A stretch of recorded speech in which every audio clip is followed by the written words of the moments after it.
everyone, and welcome to SUNUP. I'm Lyndall Stout. This past week, we saw the official end of summer and the beginning of a new season.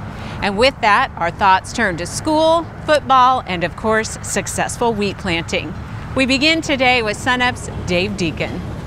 Producers across Oklahoma have already been putting seed in the ground, and Jeff, where are we at with that?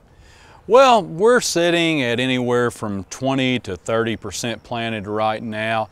Things are rolling really well with our forage-only producers, and we're in prime time planting window right now for our dual-purpose producers, and our grain-only producers will start getting geared up here at the end of the month as we move into October, and that will start going in the ground too. Okay, a lot of producers were wondering if we were going to have enough seed this year. How are we sitting with that? That was a big concern because of the drought and the limited seed supply.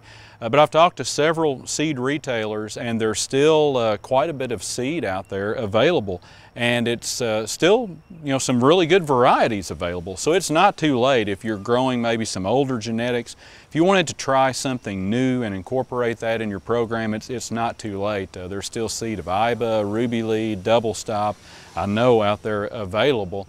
So check with those retailers, your seedsmen in your area, and I bet you can still locate some seed and maybe make an upgrade on those genetics, which will really determine a lot of what you do the remainder of the season, your return on investment on those inputs later in the season.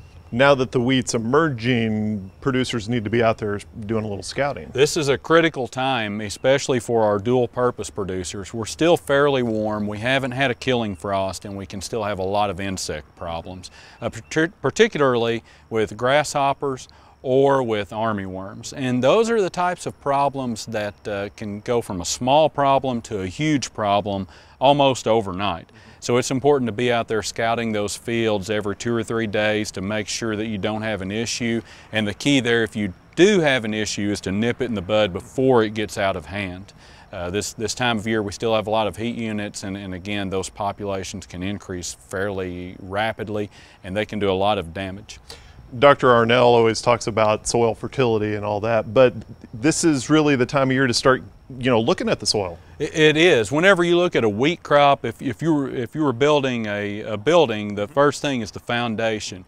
And genetics and soil fertility are the foundation for a good wheat crop, and they really do impact everything you're going to do from this point forward.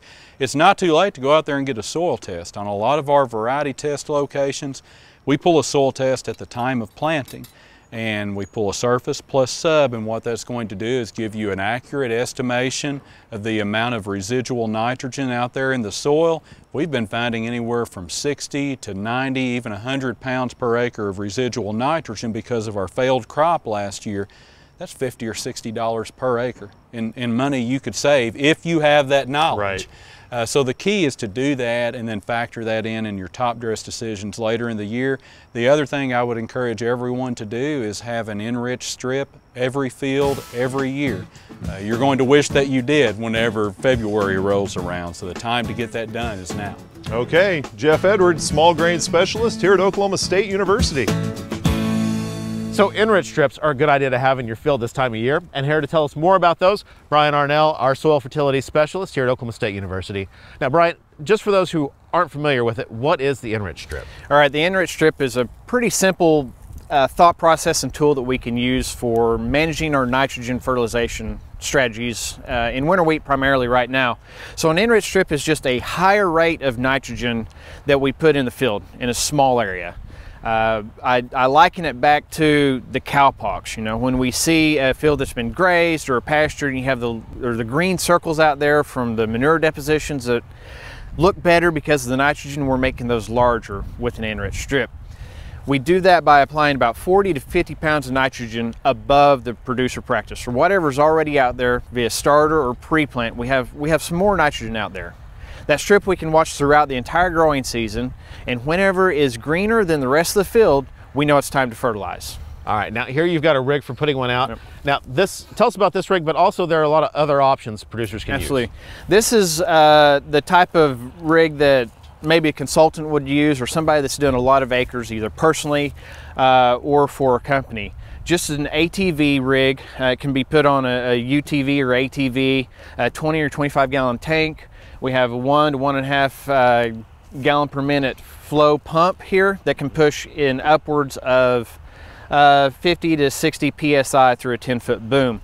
On the backside, what I'd prefer to use when we have a liquid applicator is streamer nozzles. So we have the T-Jet streamer nozzles right here that puts fertilizer out into 3 bands. Okay. That way it's concentrated, and unlike a flat fan, which will be distributed over the residue that you see on the ground here, the streamer nozzle will push it more into the soil. Okay. Now this is an applicator that's going to be more used more by consultants. Some of this has to do a lot of acres.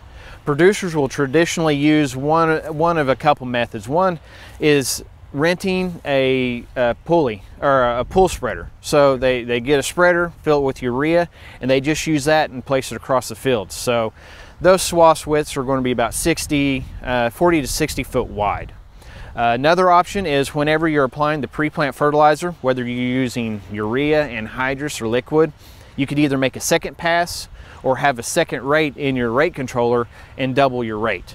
So you do the field and then you double up on one pass, and that is your enriched strip. Or you have rate 1 and rate 2 in your system and you go to rate 2 for one of your passes. And that's any of the pre-plant applicators can be used that way.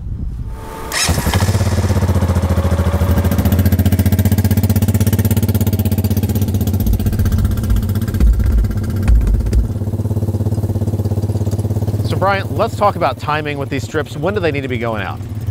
With winter wheat and winter canola, we have a nice range of an application window, pre-plant, at planting, or soon after. So we have that wide window. So if you can get done before the wheat's in the ground, that's great. If it has to be afterwards, if you need to get all your wheat and all your canola in the ground, go ahead. Get that seed in the ground, get your stands up, and then go out and apply it. So I'd prefer no later than 30 days after planting. But you have that window from pre-plant up to 30 days afterwards. So there's a nice long window where you can cover all of your acres and manage your enriched strips.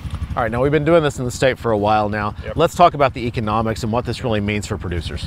So the enriched strips are a great savings. They're a great tool that leads to other tools. You not only have the enriched strip, but then you incorporate the green seeker sensor, the sensor-based nitrogen rate calculator, which is available online, and the variable rate tools. It's about getting the right nitrogen at the right time in the right place. So some years we may decrease, some years we increase nitrogen rate, but we make grain. And over all the last decade, 12, 14 years that we've been doing this research, we're seeing consistent $10 an acre per year that you use an enriched strip. And so it's easily paid. Now we have the small handheld sensors, which are about $500 a piece. So I could basically tell a producer, give me 50 acres in an enriched strip and we pay for your sensor in year 1. Absolutely. All right, now if you'd like to know more about this topic, there's a current report available on our website, sunup.okstate.edu.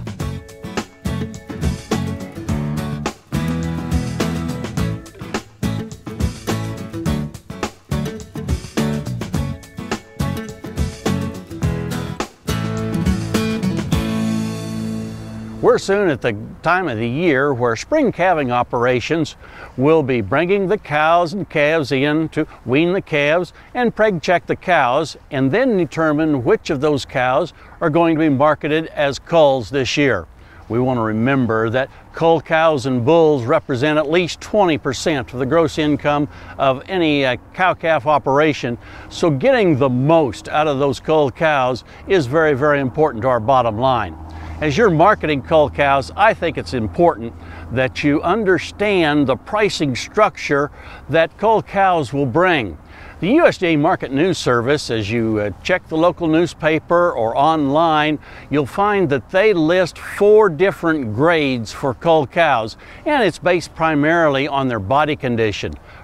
As you look at the pricing structure of these 4 grades of cattle, you'll understand that the fleshier cows, those that are in the boners, the breaker category, bring more in terms of their price per hundredweight. And in the case of about 10 days ago, they're bringing $126.50 per hundredweight for those 2 groups of cattle.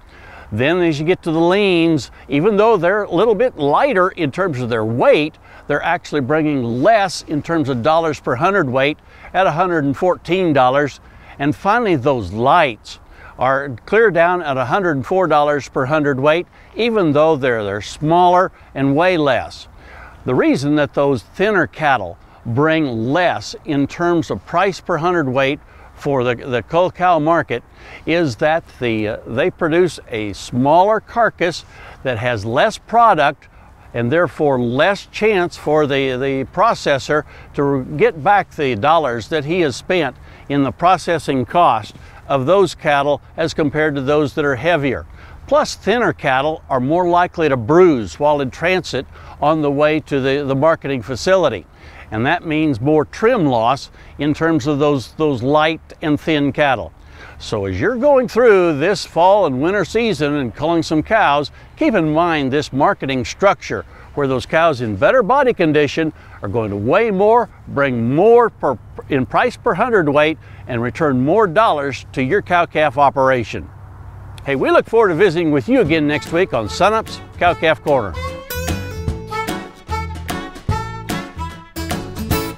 Kim Anderson, our crop marketing specialist, joins us now. And Kim, our colleagues here at the agronomy station at OSU putting in the test wheat varieties, they're busy along with a lot of producers around the state. They're also busy making decisions. Can you give us an idea of what all they're sorting out right now? Well, they're making two major decisions and possibly three. The first one being crop insurance. They've got to have that purchased by September the 30th or they're not going to get it purchased. The second is the supplemental coverage option, which is part of the government program, that they will also take care of that at the insurance office. And then finally, if they've got wheat in the bin, they've got to figure out whether they want to sell it at these low prices. Kind of walk us through this. Let's start with crop insurance first. Well, on the crop insurance, they've got the choice between yield protection or revenue protection. I think most of them take the revenue protection option. And then within the revenue protection, they've got the optional units policy and they've got the enterprise units policy. Now the optional units, that means it's field by field. Now that's fields within a section, so a whole section is one field. With the enterprise unit, all the fields, irrespective of where they are within the county, is one farm. You look at the premiums, they're significantly less with the enterprise unit policy, and if you put the pencil to it, the payoffs are often higher with losses with the enterprise units than they are with the optional unit policy. For example, we did a farm over in Kingfisher with 4 different fields. The premium was $5.30 per acre for the enterprise unit, $8.30 for the optional unit, and the payment where we lost reduced 2 of the fields where you had payments on them was $24.95 for the optional unit and $32.34 for the enterprise unit. Now each producer will need to get with their insurance agent, put a pencil to their operation, but I think they need to take a strong look at that enterprise unit. And how do you know exactly which one to choose? Well, it's whichever one pays the best for your operation, and you're not going to know until next June. That's when you flip the coin now and take the decision that allows you to sleep at night. And then in terms of supplemental coverage, talk about that. Well, supplemental coverage is part of the government program. You've got to take care of that at your insurance office. You have to sign up by September 30. If you don't, you can't get it. Now that's part of the PLC program, which you can't sign up till December or after, and you can't have SCO if you have the ARC. We'll solve all that later on down the road, but they need to sign up for that SCO now. A lot to sort out. Finally, if I have wheat in the bin, should I sell given the prices that we're seeing right now? If you've got the third and a third and a third, you need to sell a third of it in the September-October time period. Next week, if prices on that December contract aren't above 570, in other words, if they're below 570, I'd probably go ahead and sell some of it or all of it. If it's above 570, I'd probably hold it some. If I don't have a plan, I've just got a bunch of wheat out there, I'd start staggering it in between now and January 1. Say sell 20% of it now and 20% over, say every 3 or 4 weeks between now and January. Okay, Kim Anderson, we'll see you next week. Thank you.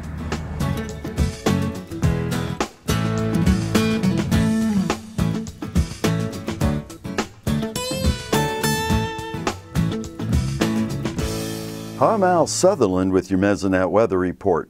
Is fall here yet? It sure looks like it on an air temperature graph from Minco, just southwest of Oklahoma City. This graph shows the high temperatures from Wednesday, September 17th to Tuesday, September 23rd. From Wednesday through Sunday, high air temperatures were in the upper 80s. Monday and Tuesday, high temperatures dropped to the low 80s. More significant were the nighttime lows. They dropped from near 70 down to early morning lows of 54 on Sunday and 55 on Monday. Tuesday morning, the low was right at 60. Cooler days and cooler nights means that crop maturity slows this time of year. Farmers will be checking cotton, peanuts, and soybeans closely in hopes of a good harvest. That same pattern shows up in a graph of bare soil temperature at 4 inches for the same 7 days. Highs above 85 dropped off a few degrees, lows near 75 dropped down to 70. A one-day soil temperature average for bare soil at 4 inches for Tuesday comes in with most areas in Oklahoma in the mid-70s. Tipton is the warm site with an 80-degree soil temperature average for Tuesday. A number of northeast Mesonet sites had dropped into the upper 60s. Here's Gary with a check on Oklahoma's drought status. Thanks, Al, and good morning, everybody, and welcome to your first week of fall. Now, it certainly doesn't feel like fall, and it hasn't rained like it's fall either. So let's take a look at the latest drought monitor report, see what that looks like. After a dry couple of months, drought is on the move again across the state. We saw increases in drought intensity across southwestern and northeastern Oklahoma, especially around the Altus, Tulsa, and Enid areas. Let's take a look at the observed rainfall map from August 1st through September 24th. These pitiful rainfall totals for most of the state show the reason for the increase in drought. Most of the state has had less than 4 inches since August 1st, and many more have had less than 2 inches, especially across west central and southwestern Oklahoma. Let's take a look at the percentage of normal rainfall map for that same time period. We can see those totals make that less than 60% to even less than 40% of normal for that time period. Now for that date range, the statewide average of 3.9 inches is about 2 inches below normal and about the 20th driest since at least 1921. Now there is good news, as we can see on this 8 to 14 day precipitation outlook from the Climate Prediction Center. This is for the October 1st through 7th time period. We can see increased odds of above normal precipitation. Now we certainly hope that above normal rainfall comes true, because we have the same old problem that we've had for the last 4 years. We simply need a lot of rain, and we need it pretty quickly. That's it for this time. We'll see you next time on the Mesonet Weather Report. Joining us once again, Jody Campeacci, our Ag Policy Specialist. Jody, we're finally at the deadline. Tuesday is the day. That's our crop insurance deadline for most of Oklahoma. Talk about what's happening this week. Well, as I mentioned last week, the supplemental coverage option, which is a new crop insurance program, the deadline for winter wheat for SCO, the supplemental crop option, is September 30th. So it's the same as regular crop insurance, revenue protection, yield protection plans, but in particular, wheat producers have a little bit more to think about this year, because with the new Farm Bill programs, this SCO program is tied to enrollment in programs at the Farm Service Agency, which include the Ag Risk Coverage or ARC program and PLC Price Loss Coverage program. Now earlier in the show, Kim Anderson was with us, and he really kind of broke down how PLC versus ARC might work depending on where the price goes. But at the Ag Econ department, y'all have really developed a tool that will let producers kind of look at it for themselves. Yes, we've just put it out on the website, and producers can actually go in, enter some information, and look at different options of price and yield combinations of where ARC might be a better option or PLC plus the SCO might be a better option. It's really important for everyone to just go in and kind of look at it for themselves and get an idea of how the programs work. Now, one thing we haven't really talked about, but producers who are going to be making this decision, if they are a tenant as opposed to the landowner, they've really got to work with that landowner and make sure they're on the same page, right? Yes, absolutely. For this Farm Bill, even the last Farm Bill was very similar. Landowners are actually making most of the decisions. So the base acreage update and the yield update, the landowner actually signs off on that. The decision to enroll in ARC and PLC, both the landowner and the tenant have to make the same decision. So tenants really need to try to inform landowners, if they're not already informed, about how the programs work. All right, now if producers want to come out, they want to talk to you and our folks at the FSA, they're going to have that opportunity here in the next few months. Starting mid-October going through December, we'll be having many meetings across the state in many towns in Oklahoma with USDA, and we'll have the Farm Service Agency, the Natural Resource Conservation Service, the Risk Management Agency, and the National Ag Statistics Service. All right, Jody Campeacci, Ag Policy Specialist here at Oklahoma State University.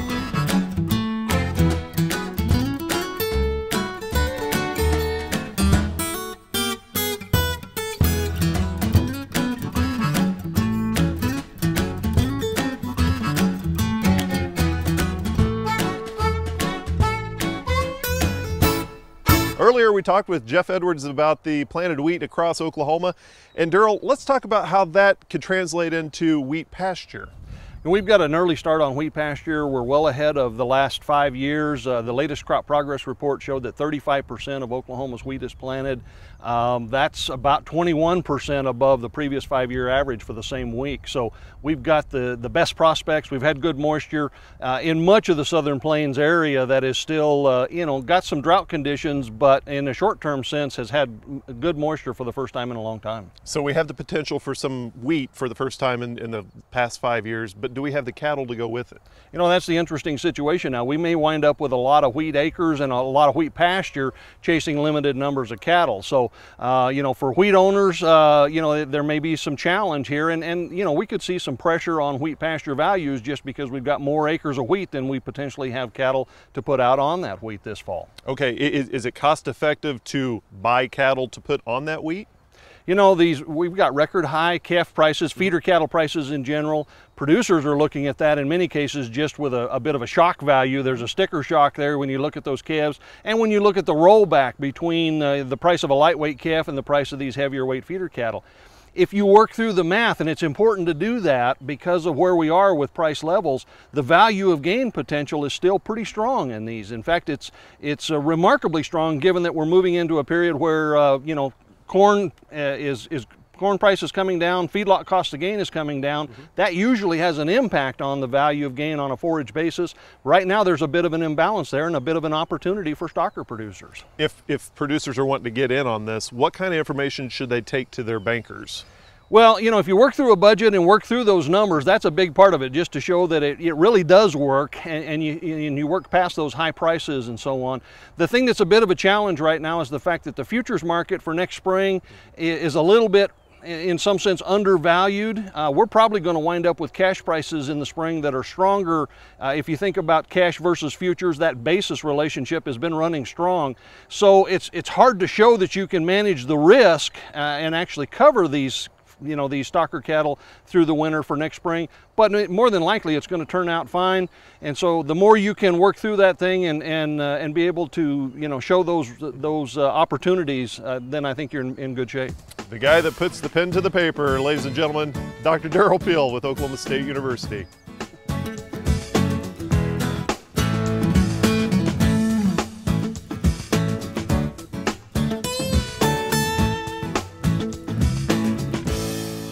Today we're at the Robert M. Kerr Food and Ag Products Center to talk about how soft drink waste can potentially be converted into ethanol, which is a type of fuel. Joining us now is Danny Belmer, a food engineer who has worked on this process. And Danny, tell us why soft drinks in particular.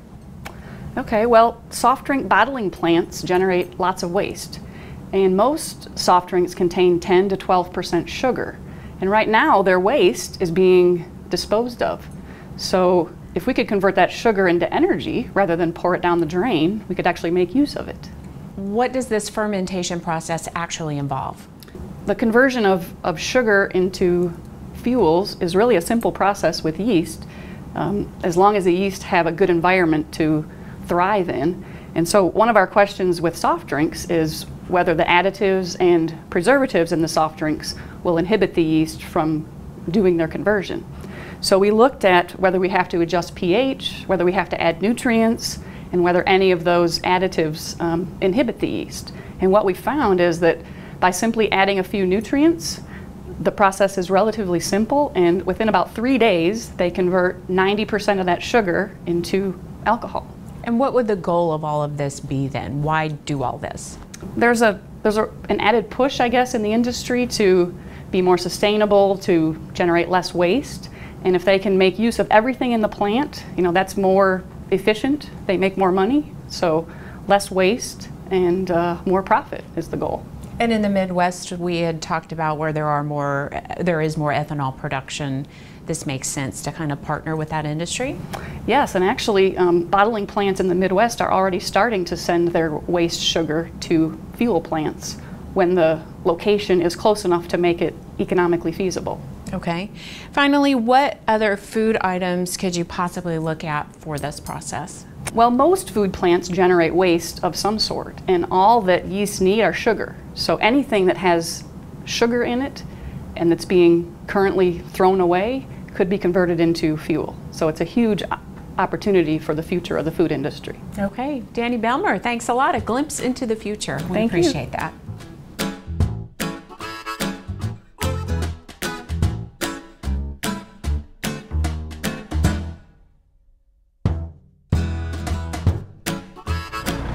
That'll do it for us this week. We want to say a big thank you to everyone who stopped by to see us at the Oklahoma State Fair.